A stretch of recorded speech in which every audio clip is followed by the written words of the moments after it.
All right, what is up, everybody? Welcome to your daily dose of awesome, your life 15 minutes of daily motivation, inspiration, and education so you can get your day started right. Today's topic is something interesting. Fresh out of the No Excuses Summit, today's my first day back from Las Vegas. I did another live yesterday talking about some culture changes I'd like to see in leadership and at events in the generic network marketing world and even at network marketing events themselves. Today, I want to talk about sensitivity issues, specifically why being overly sensitive to bad words, especially at business events, can be bad for business. And I'm going to talk about something I heard. So it was a staff member that shared a story with me about something that happened at No Excuses, and I basically kind of shook my head and I thought it was a little sad. About this incident and how it transpired. More sad for one of our attendees than anybody else. And so I wanted to share a little bit about it and why, it's going to be a short lesson. Obviously, it's going to, it's going to have to do with foul language or dirty language or whatever. But I hope it provides a little insight for you about being overly sensitive to anything, not just language. And I'm going to share a little bit of my story with that as well. Now, if you're new to our broadcast, my name is Fernie Sabalos. I'm a lead generation online marketing expert specializing in helping home business owners as network marketers, affiliate marketers, direct sellers multiply their incomes using the internet. I built my first six-figure network marketing business within a couple years of discovering the information we teach here at Elite Marketing Pro.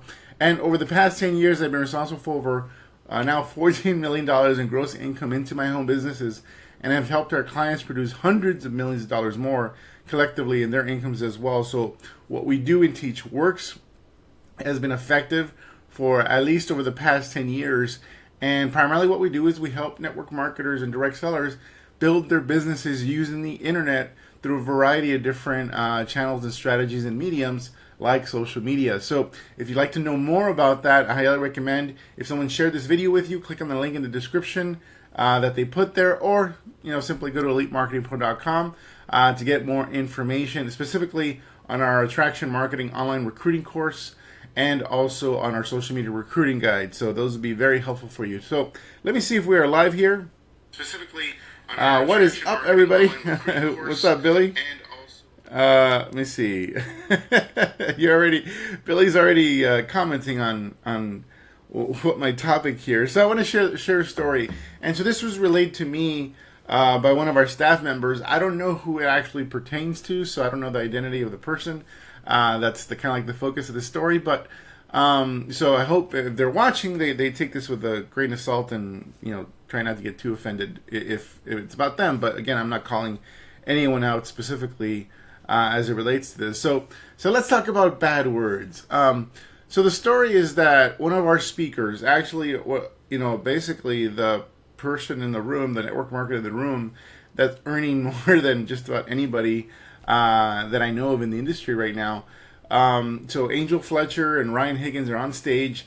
I actually gave them an extended speaking spot because their topic was so important. They're earning $250,000 per month in their network marketing business, which is insane.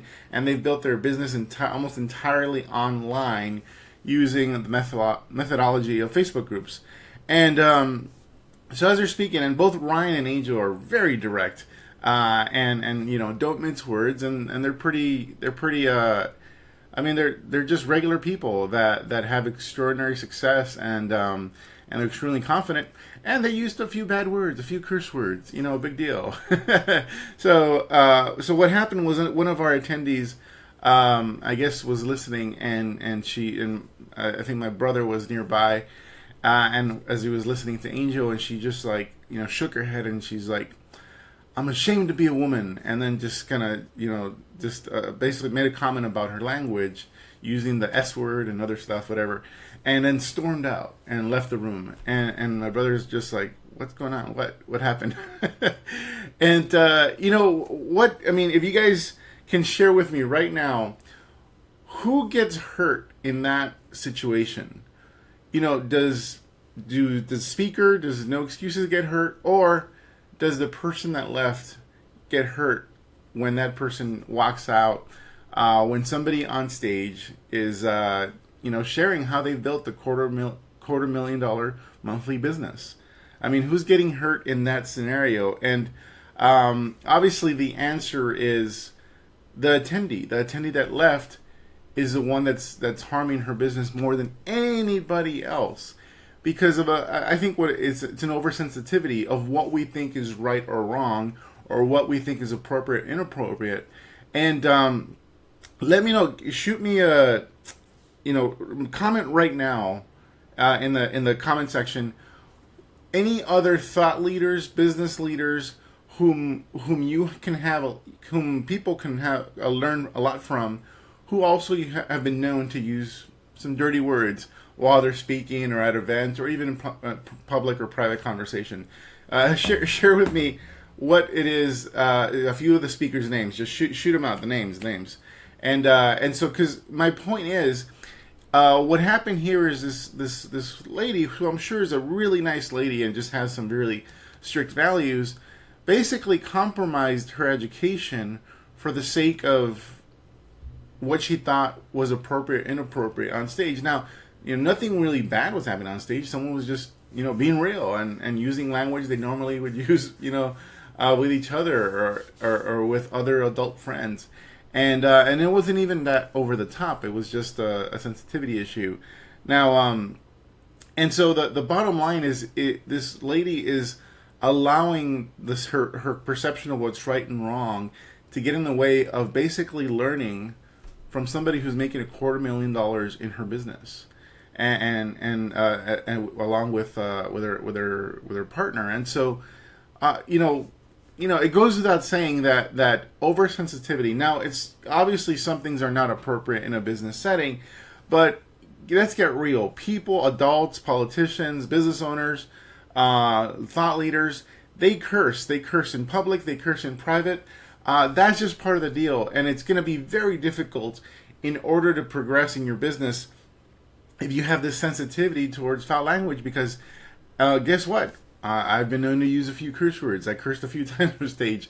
In private conversation as well, and so that's just that's what adult conversation looks like. And I think we just have to get over ourselves. But not only that, let's take it a step further. As I was growing and developing this industry, I ran into a lot of mentors who had different religious beliefs from me, who had different political beliefs from me, who said some pretty, what I thought would be crazy things that really confronted my own belief systems and values. But I never let that get in the way of having the opportunity to learn from them. I think just about every single mentor I have, a significant mentor, has a different belief system than I do, has a different political philosophy than I do. And to let that get in the way of receiving what's good and valuable is just plain silly.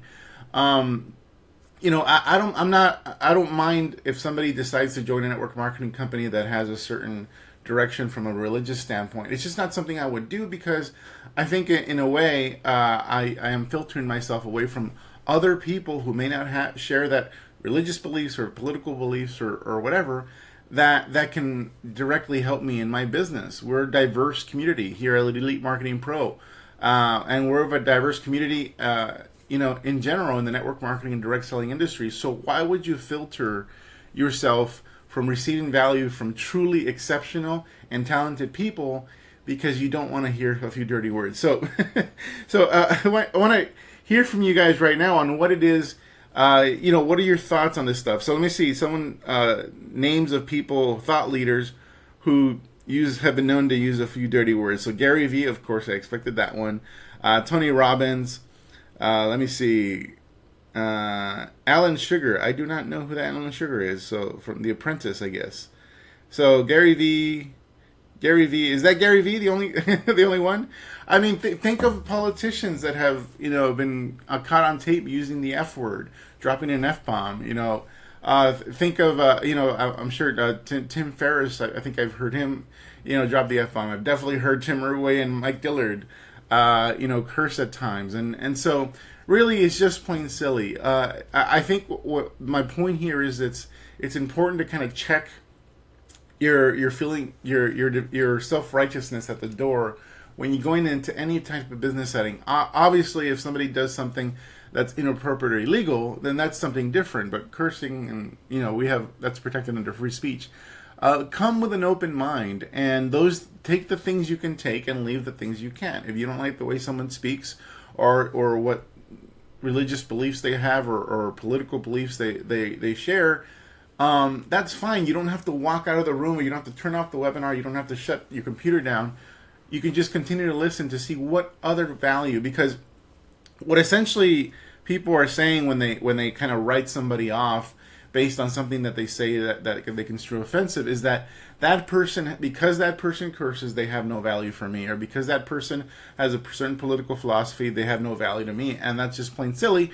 If someone's on stage making $250,000 a year and they're teaching how to do that exactly and how they did that. So that's my lesson for today. I'd love to get your comments. Let me see what's happening here with the comments, because you guys are pretty passionate about it. T. Harv Eker is another person.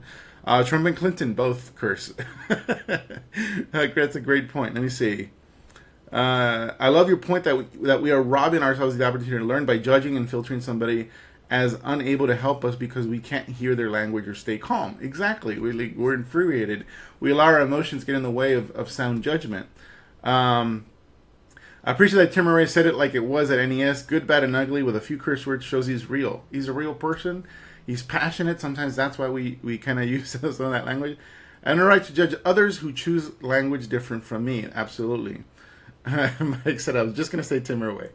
Any CEO of any major company will speak their minds. Absolutely. People can be so phony. It's nice to see people keeping it real. I'm Irish, so they say people who swear a lot are highly intelligent and productive people. Oh, wow. Carrie said the S word. Oh, okay. Carrie. All right. Awesome. Come on. We are at the No Excuses Summit, not a kindergarten. That's great. I prefer to interpret their words, righteous political beliefs, to figure out what I can glean from them. That's a great point, Billy. Let me see.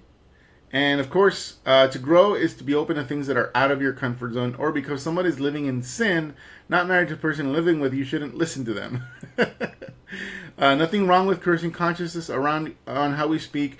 And I'm not saying that people can take it over the top. Sometimes even Gary Vee is kind of like too much for me, but I still had him as a speaker at the No Excuse Summit a few years ago. I still watch his stuff.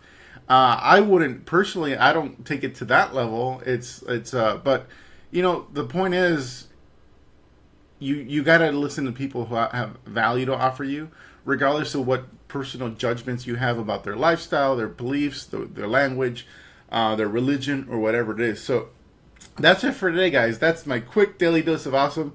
It was on my mind because someone had shared this story with me at No Excuses. So it was so awesome to see most of you who are actually on this live be there at No Excuses. So that's it for today. Share this with everybody that you know. Maybe we can change the culture around sensitivity issues and being politically correct. Now, I'm not a politically correct person, and those of you who are part of our mentorship program know that we are not, we've been known to use a few bad words here and there. So take care, everybody. Have an awesome day, and we will be back tomorrow. Take care.